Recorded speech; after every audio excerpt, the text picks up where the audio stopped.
اللہ فرماتا ہے کہ یا ایھا الذین آمنوا کتب علیکم الصیام، کیا ایمان والو تم پر اللہ نے روزے فرض کیے ہیں، کما کتب علی الذین من قبلکم، جس طرح کہ تم سے پہلے لوگوں پر فرض کیے گئے تھے۔ پتہ چلا کہ یہ روزے صرف امت مصطفیٰ پر ہی فرض نہیں تھے، بلکہ پہلے انبیاء کی امتوں پر بھی اللہ نے کسی نہ کسی صورت میں روزے کو کیا کیا تھا، فرض کیا تھا۔ تو فرمایا کہ اللہ نے تم پر روزے فرض کیوں کیے؟ اللہ کیا چاہتا ہے؟ لعلکم تتقون، تاکہ تمہارے ظاہر اور باطن پاک ہو جائے، تم متقی بن جاؤ۔ اور پھر فرمایا اس سے اگلی آیت کے اندر فرمایا کہ ایام معدودات، یہ جو روزے ہیں یہ گنتی کے دن ہیں، سال کے 12 مہینوں میں 30 دن اللہ نے یا 29 دن ہم پر روزے فرض کیے۔ کتنے ہیں؟ گنتی کے دن ہیں، لیکن اجر اتنا بڑا ہے، اجر اتنا بڑا ہے۔ اللہ کے حبیب علیہ السلام نے فرمایا کہ جو بندہ رمضان کے روزے اور ان کی پورے احکام کو بجا لاتے ہوئے رکھے، اس رمضان کے روزوں کی ایسی برکت ہے کہ ایک رمضان سے لے کر دوسرے رمضان تک خدا اس کو اس کی روحانیت عطا فرماتا ہے۔ ایک رمضان سے دوسرے رمضان تک اللہ تعالیٰ اس کو گناہوں سے پروٹیکشن عطا فرماتا ہے۔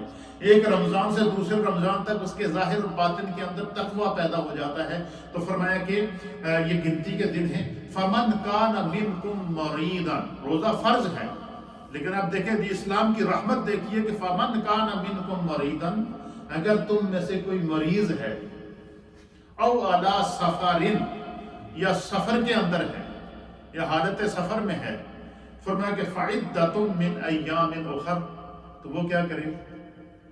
وہ اگر بیماری کی وجہ سے وقتی طور پر فرض روزہ نہیں رکھ سکتا تو وہ کیا کرے؟ وہ بعد میں اس روزے کی کیا کرے؟ قضا کر لے۔ اور اگر بیماری دائمی ہے کہ اس کے ٹھیک ہونے کا کوئی وہ نہیں آتا، اب اسلام کی دیکھیے کہ کتنی رحمت ہے، وہ کیا کرے؟ وہ فدیہ ادا کرے، فدیہ تو طعام مسکین، کہ وہ فدیہ الذین یطیقونہ، کہ یعنی جس آدمی کے لیے روزہ رکھنا دشوار ہو تو وہ کیا کرے؟ فرمایا کہ وہ علی الذین، اور وہ جن لوگوں کے لیے یطیقونہ، روزہ رکھنے کی جو طاقت نہیں رکھتے، فدیۃ، وہ فدیہ ادا کریں۔ ایک شخص فدیہ کیا ہے؟ کہ جس کی بندے کی دائمی بیماری ہے، ایسی بیماری ہے کہ جس کے ٹھیک ہونے کا کوئی امکان نہیں ہے، اور ڈاکٹر بھی کہہ سکتا ہے کہ روزہ رکھنے سے تمہاری یہ بیماری بڑھنے کا خطرہ ہے یا تمہاری جان جانے کا خطرہ ہے۔ تو اب کیا ہے؟ اسلام کی رحمت دیکھیے، کیا فرمایا کہ وہ کیا کرے؟ اگر تو وہ بیماری بعد میں ٹھیک ہو جائے تو وہ کیا کرے؟ اس روزے کی قضا کر لے، بعض کے دنوں میں ٹھیک، صحت کے دنوں میں۔ لیکن بیماری اگر دائمی ہے، وہ ٹھیک نہیں ہو سکتی، تو کیا کرے؟ فرمایا کہ وہ روزے کا فدیہ عطا کرے۔ اور فدیہ کیا ہے؟ فدیہ تو طعام مسکین، ایک شخص کا، ایک مسکین کا جو ہے وہ 2 وقت کا کھانا ہے، ایک آدمی کا 2 وقت کا کھانا۔ اور آج کے دور کے اندر یہاں برطانیہ کے اندر 2 وقت کا کھانا جو ہے وہ 5 پاؤنڈ میں یا 6 پاؤنڈ میں آ سکتا ہے۔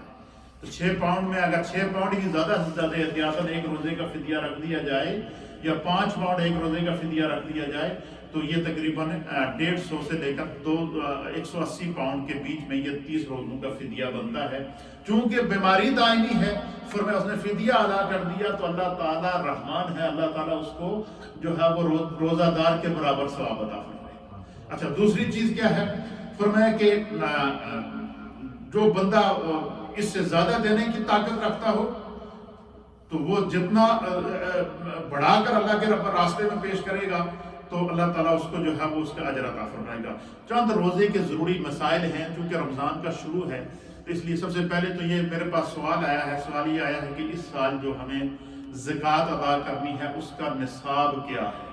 تو میں نے آج جیولر سے معلوم کیا ہے، پورا اس کا وہ یہ نوٹ کر لیں، جو ہماری مائیں بہنیں گھروں میں سن رہی ہیں وہ بھی اس کو نوٹ کریں، اور آپ جتنے احباب ہیں وہ بھی، اور جو سوشل میڈیا کے ذریعے مجھے سن رہے ہیں وہ بھی نوٹ کر لیں۔ یہ برطانیہ کا میں نصاب پیش کر رہا ہوں۔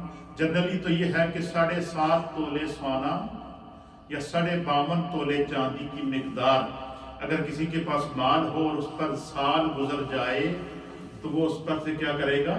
زکوٰۃ ادا کرے گا۔ لیکن سونے کے بارے میں پوچھا گیا کہ اس رمضان جو ہے سونے کی زکوٰۃ کیا ہے؟ تو آج کی ڈیٹ کے اندر جو ہے وہ جو سونے کی زکوٰۃ ہے کہ جسے جن لوگوں کے پاس، جن ہماری ماؤں بہنوں کے پاس گھروں میں سونا موجود ہے 7.5 تولے سونا، اور اس پر سال بھی گزر گئی یا اس سے زائد سونا موجود ہے، تو 1 تولہ سونے کا 1 تولے کے اوپر 12 پاؤنڈ زکوٰۃ ہے. کتنی؟ 1 تولے سونے پر کتنی ہے؟ 12 پاؤنڈ زکوٰۃ ہے. تو 7.5 تولے سونا اگر کسی کے پاس ہے تو اس کی ٹوٹل زکوٰۃ 90 پاؤنڈ ہے. کتنی ہے؟ 90 پاؤنڈ ہے. اور اگر 7.5 تولے سے زائد سونا کسی کے پاس ہے تو وہ کیا کرے؟ 12 کے ساتھ ملٹی پلائی کرتا جائے. مثلا اگر 8 تولے ہے تو 8 ملٹی پلائی 12 کر لے. 9 تولے ہے تو 9 ملٹی پلائی 12 کر لے. 9 کو 12 کے ساتھ ضرب دے دے, 7 کو 12 کے ساتھ ضرب دے دے, 10 کو 12 کے ساتھ ضرب دے دے. جتنے تولے سونا ہے 12 پاؤنڈ فی تولے کے حساب سے وہ دے گا.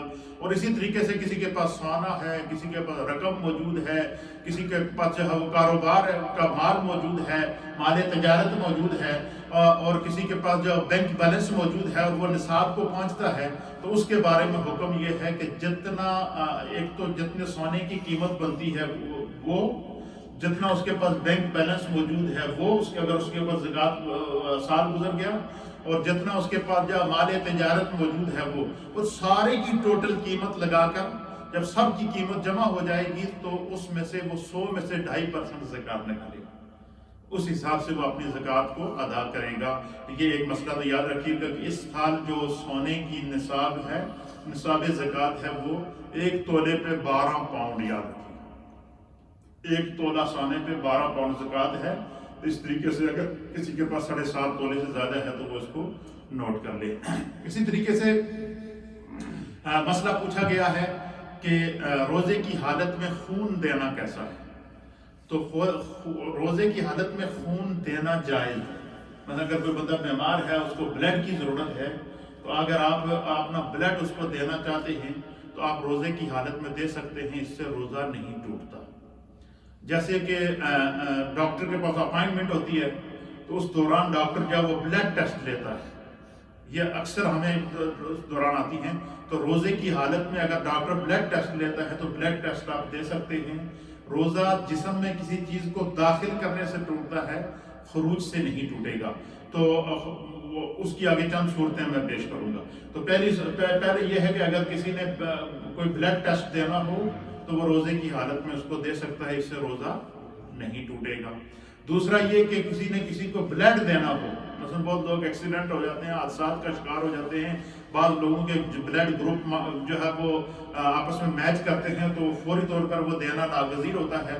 ایسی حالت میں اگر کوئی بلڈ دینا چاہے تو مفتی اعظم پاکستان میرے استاد محترم نے تقریباً روزے کے 12 سے زائد جو روزمرہ کے مسائل ہیں جو ایک مومن کو ضروری ہیں ان کو ترتیب وار لکھ دیا ہے اپنی کتاب تفہیم المسائل کے اندر. انشاءاللہ میں ان کو ترتیب سے بیان کر دیتا ہوں. آپ فرماتے ہیں کہ بلڈ ٹیسٹ کے لیے اپنے خون نکلوانے یا کسی شدید ضرورت مند مریض کو خون کا عطیہ دینے سے روزہ نہیں ٹوٹتا. یہ مسئلہ سمجھ میں آیا آپ کو؟ تو بلڈ ڈونیٹ کرنے سے روزہ نہیں ٹوٹتا یا بلڈ ٹیسٹ دینے سے روزہ نہیں ٹوٹتا. البتہ اگر خون دینے سے, آپ نے فرمایا کہ اگر خون دینے سے, بلڈ دینے سے اتنی جسمانی کمزوری لاحق ہو جائے کہ آدمی کا جسم بالکل وہ بجائے دوسرے نے بچانے خود ہی مرنا شروع ہو جائے, ایسی صورت میں فرمایا کہ وہ پھر بلڈ نہ دے, اور ایسی صورت میں وہ اپنے روزے کو بچائے. کیونکہ بندہ اگر مثلا زیادہ خون دے دیا اور وہ بے ہوش ہو گیا تو اس کو ہوش میں لانے کے لیے پہلے تو پانی پلاؤ, پھر جوس پلاؤ, پھر اس کی صحت کو بحال کرو, فرض سے بھی گیا. تو فرمایا کہ ایسی صورت میں پھر وہ روزہ نہ توڑے, جو ہے روزے پر قائم رہے, اور وہ ایسی صورت میں بلڈ نہ دے تو بہتر ہے. تو فرمایا کہ ہاں اگر کسی کو بہت زیادہ ضرورت مند ہے تو اس کو بلڈ دے سکتے ہیں, یا ڈاکٹر آپ سے بلڈ ٹیسٹ لے رہا ہے تو روزے کی حالت میں آپ اس کو دے سکتے ہیں. دوسرا سوال پوچھا گیا ہے کہ کان میں دوائی لگانے سے, ڈالنے سے, یا آنکھ میں دوائی ڈالنے سے, اس کے بارے میں روزے کا کیا حکم ہے؟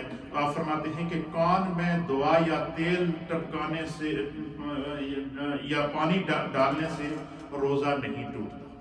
کان میں دوائی ڈالنے سے یا تیل ڈالنے سے بسا اوقات لوگوں کو کان میں خارش ہوتی ہے. ہاں البتہ اگر آگے آپ دیکھتے ہیں کہ کان میں دوائی ڈالنے یا تیل ڈالنے سے روزہ نہیں ٹوٹتا, سوائے اس کے کہ خدا نخواستہ انسان کے کان کا پردہ اندر سے پھٹا ہوا ہے.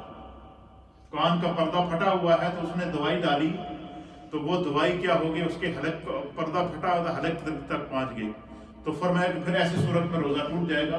لیکن اگر کسی کے کان کا پردہ پھٹا ہوا نہیں ہے, کان اندر سے سلامت ہے, تو اس دوران اگر کسی کو کان میں تکلیف ہے تو وہ اس کان کے اندر دوائی ڈال سکتے ہیں, اس سے روزہ نہیں ٹوٹتا.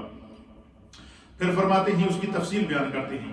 آپ فرماتے ہیں کہ سوائے اس کے کہ خدا نخواستہ کسی شخص کے کان کا پردہ پھٹا ہوا ہو, یا اس سے پانی یا اس کا رس معدے یا جوف معدہ تک پہنچ جائے, تو ایسی صورت میں روزہ ٹوٹ جاتا ہے.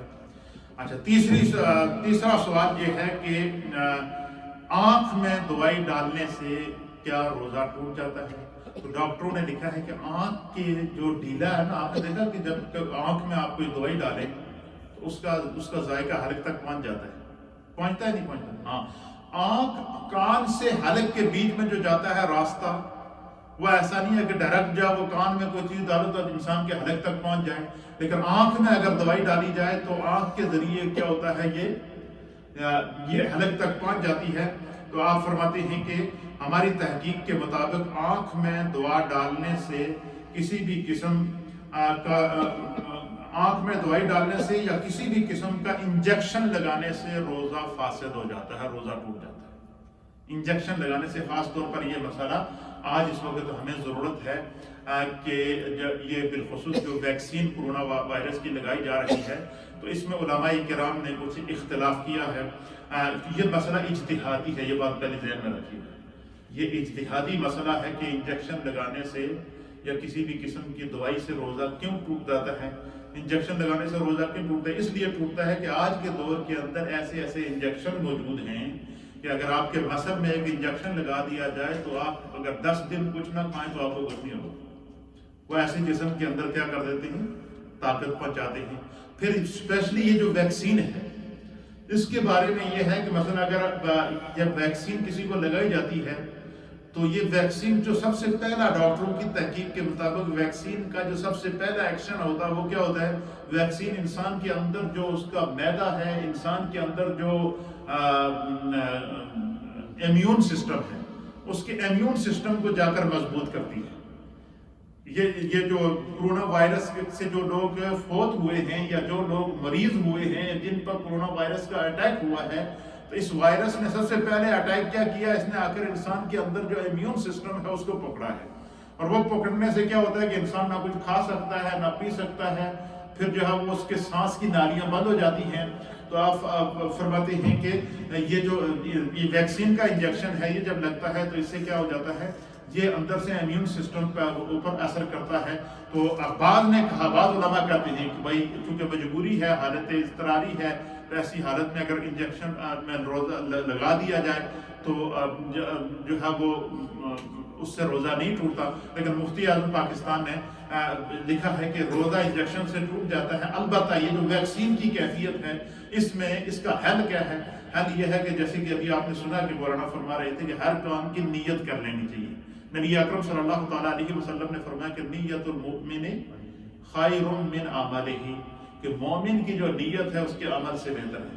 اگر آپ کو ویکسین کی ڈیٹ آ جاتی ہے رمضان کے بیچ میں, پہلی بات یہ کہ ہر آدمی کو یہ اختیار ہے, وہ کوشش کرے کہ وہ ویکسین رمضان کے بعد لگوا لے, یا یہ کر لے کہ مثلا کوئی ایسی ڈاکٹر کے ساتھ, بہت سارے مسلمان ڈاکٹر بھی ہیں اور وہ غیر مسلم ڈاکٹر بھی بے شک وہ بھی سمجھتے ہیں کہ اس وقت جو ہے وہ یہ مسلمانوں کے فاسٹنگ ڈے چل رہے ہیں, تو آپ ان سے یہ ریکویسٹ کر سکتے ہیں کہ کیونکہ ہم روزے کی حالت میں ہوتے ہیں, لہٰذا ہمارا جو ٹائم ہے وہ افطاری کے بعد وہ کیا جائے.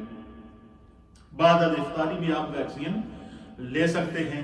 ابھی میں نے سنا ہے کہ گورنمنٹ باقاعدہ اس پر یہ کوشش کر رہی ہے کہ افطاری کے بعد کچھ مساجد کے باہر بھی جو ہے وہ وینیں آ کر وہاں پر جن لوگوں کو جو ہے وہ ویکسین لگانی ہو تو وہ لگا لیں, یا تو افطاری کے بعد کا ٹائم بک کر لیں, یا تو پھر رمضان کے بعد ویکسین لگوا لیں.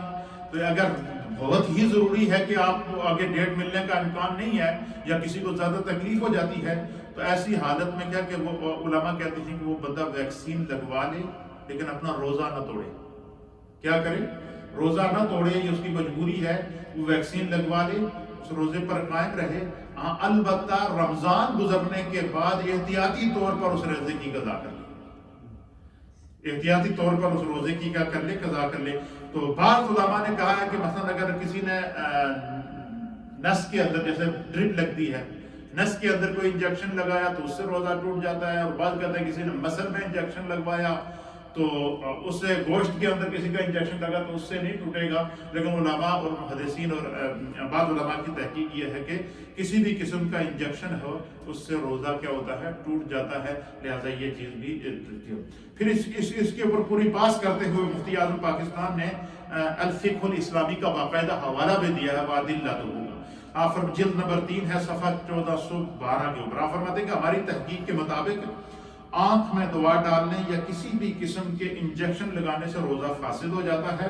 بعض علماء کے نزدیک اس سے روزہ نہیں ٹوٹتا. جس مسئلے کے بارے میں قرآن و حدیث میں صریح حکم نہ ہو وہ مسئلہ اجتہادی کہلاتا ہے.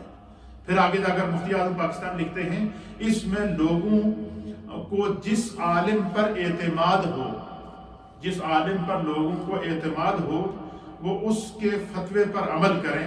حضرت آگے وہ لکھتے ہیں کہ ڈاکٹر وہبہ الزہیری لکھتے ہیں کہ انجیکشن جلد کے اندر پٹھوں یا رگوں میں لگانا ہو تو بہتر ہے کہ روزے کی حالت میں نہ لگائے، افطار کے وقت تک کا انتظار کرے، اور اگر رگوں میں خون چڑھائے تو اس سے بھی روزہ فاسد ہو جائے گا. یعنی انجیکشن چاہے رگ کے اندر لگوائے یا پٹھے میں لگوائے، الفقہ الاسلامی والے کہتے ہیں کہ اس سے روزہ فاسد ہو جاتا ہے. اس سے کوشش یہ کرنی چاہیے کہ یہ فرض ہوتا ہے روزہ، جتنا اس سے بچ سکے. تو اس کی یہی دونوں صورتیں ہیں کہ اگر انجیکشن لگوا لیا تو بعد میں احتیاطی طور پر اس روزے کی کیا کرنے، قضا کرنے. چوتھا مسئلہ لکھتے ہیں مفتی اعظم پاکستان، آپ فرماتے ہیں کہ روزے کی حالت میں قے آ جائے، الٹی آ جائے تو اس کا حکم شرعی کیا ہے. اس کے اوپر آپ لکھتے ہیں کہ روزے کی حالت میں قے آنے سے فقہاء اکرام نے اس کی 24 صورتیں لکھی کہ کن کن صورتوں میں روزہ ٹوٹ جاتا ہے اور کن صورتوں میں روزہ نہیں ٹوٹتا. کہتے ہیں کہ ان میں سے ممکنہ صورتیں بیان کی ہیں اور ان میں سے 2 صورتوں سے روزہ ٹوٹ جاتا ہے. اور پہلی صورت کیا ہے؟ پہلی صورت آپ لکھتے ہیں کہ یہ ہے کہ بے اختیار منہ بھر کے قے آئے، یعنی بندے کو جب الٹی ہو تو بالکل جو کچھ کھایا پیا تھا ایک دم سب کچھ منہ بھر کے باہر آ گیا. فرماتے کہ بے اختیار منہ بھر کے قے آئے اور اس کا کچھ حصہ قے الٹی ہونے کے بعد کچھ حصہ جو اس کے ذرات اس کے منہ کے اندر موجود تھے اس نے واپس نگل لیے. تو فرمایا کہ ایسی صورت میں روزہ کیا ہو جائے گا؟ ٹوٹ جائے گا. واپس نگل لیے ٹوٹ جائے گا. نمبر 2 کہتے ہیں کہ طبعی مجبوری کے تحت جان بوجھ کر کیا کریں. مثلا کسی بندے نے جو ہے وہ حلق کے اندر انگلی ڈالی، آپ نے دیکھا نا کہ حلق کے اندر انگلی ڈالے تو ایک دم وہ اس طرح کی کیفیت بن جاتی ہے کہ الٹی ہو جاتی ہے. اسی لیے کہتے ہیں کہ روزے کی حالت میں غرغرہ نہ کریں، کوشش کریں کہ تاکہ کوئی غرارہ کرتے ہوئے کہیں کوئی جو ہے وہ ذرہ حلق سے نیچے اتر جائے تو روزہ ضائع ہو جائے. اس لیے کہتے ہیں کہ روزے کی حالت میں ٹوتھ پیسٹ نہ کیا جائے کیونکہ اس کے اندر ذائقہ ہوتا ہے. مسواک کر سکتے ہیں، وہ ایسی مسواک جس کے اندر ذائقہ نہ ہو. تو فرمایا کہ روزے کی حالت میں ٹوتھ پیسٹ نہ کی جائے. روزے کی حالت میں سحری کھا کر روزہ بند ہونے سے پہلے آپ ٹوتھ پیسٹ کر لیں، یا افطاری کرنے کے بعد جو ہے وہ آپ ٹوتھ پیسٹ کر لیں. اس طرح رمضان میں اپنے دانتوں کو صاف کرنے کا جو اسکیجول ہے اس کے اندر چینجنگ لے کر آئیں. روزہ بند ہونے سے پہلے آپ ٹوتھ پیسٹ کر لیں. دن کو کسی بھی وقت جو ہے جب وضو کریں تو کلی کر لیں یا مسواک کر سکتے ہیں. روزے کی حالت میں ٹوتھ پیسٹ کرنے سے بھی روزہ کیا ہوتا ہے، اس کے ذرات اندر جانے کا، ذائقہ اندر جانے کا خدشہ ہوتا ہے. اسی کے فرمایا کہ طبی مجبوری کی وجہ سے کسی کو جو ہے وہ اس نے خود قے کی تو اس سے بھی روزہ ٹوٹ جائے گا. کہتے ہیں کہ اگر ایسی قے منہ بھر کے آئے، خواہ واپس حلق میں کچھ نکلے یا نہ نکلے، روزہ ٹوٹ جائے گا. مثلا کسی نے خود انگلی ڈال کر منہ کے اندر، حلق کے اندر انگلی ڈال کر الٹی کی تو فرمایا کہ وہ پھر اس کا کچھ حصہ اندر جائے یا نہ جائے وہ اس سے روزہ ٹوٹ جاتا ہے. تو خود جو ہے وہ خود الٹی کرنے سے جو ہے وہ روزہ ٹوٹ جاتا ہے. لیکن اگر اچانک الٹی ہو گئی اور منہ بھر کر قے نہیں ہوئی اور اس کا کچھ حصہ واپس اندر نہیں گیا تو اس سے روزہ قائم رہے گا. لیکن منہ بھر کر قے ہوئی اور کچھ حصہ اندر چلا گیا تو اس سے فرماتے ہیں کہ روزہ ٹوٹ جائے گا اور باقی صورتوں میں روزہ نہیں ٹوٹے گا. مسئلہ نمبر 5 آپ لکھتے ہیں کہتے ہیں کہ نیت دل کے ارادے کا نام ہے، زبانی نیت ضروری نہیں، دل کے اندر نیت کر لی جائے. اگر رات ہی کو کسی نے نیت کر لی کہ میں کل روزہ رکھوں گا تو اس کی ہو جائے گی، لیکن جو ہے وہ دل کے اندر ارادے کا نام جو ہے وہ یہ کرنے کا نام ہے. فرماتے ہیں کہ مستحب ہے. اگر رات ہی سے نیت کرنا چاہے تو کر سکتا ہے. اس صورت میں ان الفاظ کے ساتھ نیت کرے کہ میں اللہ تعالیٰ کے لیے کل کے روزے کی نیت کرتا ہوں، اور صبح صادق یعنی سحری کے وقت یا سحری کے بعد کرنا چاہے تو وہ ان الفاظ کے ساتھ کرے کہ میں جو ہے وہ وَبِصَوْمِ غَدٍ نَوَيْتُ مِنْ شَهْرِ رمضان کہ میں کل کے روزے کی کیا کرتا ہوں، نیت کرتا ہوں. پانچواں مسئلہ لکھتے ہیں کہ مثلا کسی شخص پر غسل فرض ہے، کسی مرد پر یا کسی عورت پر غسل فرض ہے. اب وہ سحری کے لیے اٹھے تو ٹائم اتنا کم ہے کہ اگر غسل کرتے ہیں تو سحری کا وقت نکل جاتا ہے، اور سحری کرتے ہیں تو پھر وہ کیا کرے. تو ایسی صورت کے اندر فرماتے ہیں کہ جو ہے وہ سحری سے پہلے غسل جنابت کرنا واجب تھا، مگر سحری ختم ہونے سے پہلے غسل نہ کر سکا، یا دن میں روزے کے دوران نیند کی حالت میں اس پر غسل فرض ہو گیا تو اس سے روزہ فاسد نہیں ہوگا. فرمایا کہ اگر مثلا کسی پر غسل فرض ہے اور وقت اتنا کم ہے تو پہلی بات یہ ہے کہ اگر بندے پر غسل فرض ہے تو اسے چاہیے کہ وہ اتنا ٹائم لے کر اٹھے کہ وہ غسل بھی کر لے، اپنے آپ کو پاک بھی کر لے، اور پھر ساتھ میں سحری بھی کھا لے. لیکن اگر ایسی صورت ہے کہ ٹائم کم ہے تو اس کے لیے حکم یہ ہے کہ وہ وضو کر کے کیا سحری کھا لے اور اس کے بعد پھر وہ غسل کر لے، جو وہ اس سے جو ہے وہ اس کے اندر شریعت نے گنجائش عطا فرمائی ہے. یا کسی نیند کی حالت میں، دن کو بندہ سویا اور نیند کی حالت میں کسی پر غسل فرض ہو گیا تو ایسی صورت میں روزہ ٹوٹے گا نہیں، روزہ قائم رہے گا. لیکن جان بوجھ کر اگر کسی کے اوپر غسل فرض ہو گیا تو پھر اس سے روزہ ٹوٹ جائے گا. یہ اس کی جو ہے وہ چند صورتیں لکھی ہیں. پھر آپ ساتویں صورت لکھتے ہیں کہ اس پر ساتویں پہ ختم کرتے ہیں، آگے اس کی تقریباً 10 صورتیں ہیں، وہ کل آگے مسائل کے اندر بیان کر دوں گا. کہ وضو کے دوران مسواک کرنا عام دنوں میں بھی سنت ہے اور رمضان المبارک کے مہینے میں بھی سنت ہے، لیکن ایسی مسواک ہو کہ جس کے اندر ذائقہ نہ ہو. عام جو مسواک ہوتی ہے یہ سنت ہے. اور ویسے دیکھیں صبح عام دنوں میں ٹوتھ پیسٹ وغیرہ کرتے ہیں، تو رمضان کے مہینے میں اگر ایک مسواک ہم اپنی جیب میں رکھ لیں یا اپنے گھر میں رکھ لیں یا اپنے جو ہمارے پاس گھر کے اندر رکھ لیں، تو جب بھی ہم وضو کریں تو ایک تو نبی پاک کی سنت سمجھ کے وہ مسواک کر لیا کریں، تو سنت کا بھی ثواب ملے گا، اور جو ہے وہ یہ منہ کے اندر جو بو وغیرہ ہوتی ہے اس سے بھی بندہ محفوظ رہتا ہے. تو کہتے ہیں کہ عام دنوں میں بھی سنت ہے، خواہ عصر کے وقت ہی یا عصر کے بعد ہی کیوں نہ مسواک کرے، مسواک کرنے کی اجازت. حضرت عامر بن ربیعہ حدیث پاک لکھتے ہیں کہ حضرت عامر بن ربیعہ بیان کرتے ہیں کہ میں نے بہت مرتبہ روزے میں مسواک کرتے ہوئے نبی اکرم صلی اللہ تعالیٰ علیہ وسلم کو دیکھا. حضرت عامر بن ربیعہ کہتے ہیں کہ میں نے روزے کی حالت میں خود دیکھا کہ حضور نبی علیہ السلام کیا کرتے تھے، آپ روزے کی حالت میں مسواک کیا کرتے تھے. تو یہ چند مسائل تھے آج ضروری میں نے آپ کی خدمت میں بیان کیے. تو آج ہم نے کتنے مسئلے سیکھے ہیں کہ زکوٰۃ کا جو اس سال کا نصاب ہے وہ کیا ہے، 1 تولے کی زکوٰۃ کتنی ہے، 12 پاؤنڈ. اور اگر 7.5 تولے کسی کے پاس سونا موجود ہے تو وہ 12 کے ساتھ ہر تولے کو ملٹی پلائی کرے. 7.5 تولے کی ٹوٹل زکوٰۃ، 7.5 تولے سونے کی ٹوٹل زکوٰۃ جو ہے وہ 90 پاؤنڈ ہے. اسی طریقے سے آگے میں نے تفصیل اس کی بیان کر دی ہے. دوسرا یہ ہے کہ انجیکشن لگانے سے روزہ کیا ہوتا ہے، ٹوٹ جاتا ہے. البتہ جو ہے وہ یہ جو ویکسین کا یہ جو سلسلہ چل رہا ہے اس حالت میں روزہ نہ توڑے، لیکن بعد میں اس روزے کی کیا کر لے، قضا کر لے. اسی طریقے سے جو ہے وہ روزے کی حالت میں ہم مسواک کر سکتے ہیں، ٹوتھ پیسٹ نہیں کر سکتے. یہ مسئلہ بھی ہم نے سیکھا ہے کہ روزے کی حالت میں اگر کسی کو بلڈ ڈونیٹ کرنا چاہیں تو کر سکتے ہیں، اس سے روزہ نہیں ٹوٹے گا. روزے کی حالت میں ڈاکٹرز کو بلڈ ٹیسٹ دینا چاہیں تو دے سکتے ہیں. اللہ تعالیٰ کو قبول و منظور فرمائے. کیا ٹائم ہے؟ 6-7 منٹ تھوڑا سا ذکر کرتے ہیں پھر دعا کرتے ہیں. یہ قبولیت کا وقت ہے. بسم اللہ الرحمن الرحیم. آپ سب حضرات کے لیے یہاں کھجوریں موجود ہوں گی. ایک ہی کھجور سے آپ افطار کر کے 1 منٹ اور اس کے بعد آدمی پوچھے ایک آدمی روزہ نہیں رکھتا ہے تو تعبیر نہیں پڑھنا کیا ہو سکتا ہے؟ جی روزہ رکھتا ہے تعبیر نہیں پڑھنا. تراویح نہیں، تراویح پڑھنے اب سنت مؤکدہ ہے، پڑھنی چاہیے. نماز اللہ تعالیٰ نے فرض کی ہے تو ضروری ہے پڑھنا چاہیے. لیکن اگر کسی نے روزہ رکھا ہے اور تراویح نہیں پڑھی ہے تو اس کے روزے پہ کوئی اثر نہیں پڑے گا.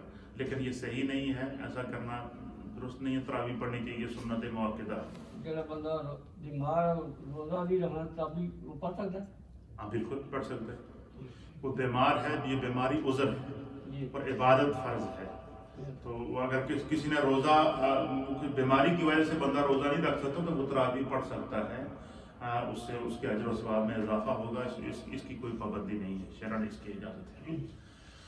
لا الہ الا اللہ، لا الہ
الا اللہ،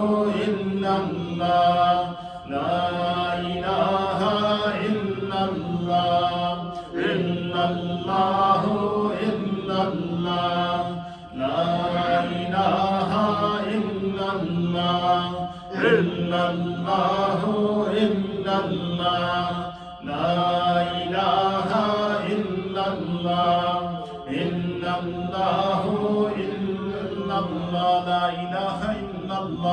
محمد رسول اللہ صلی اللہ تعالی علیہ وآلہ وسلم. اللہ اللہ اللہ اللہ اللہ اللہ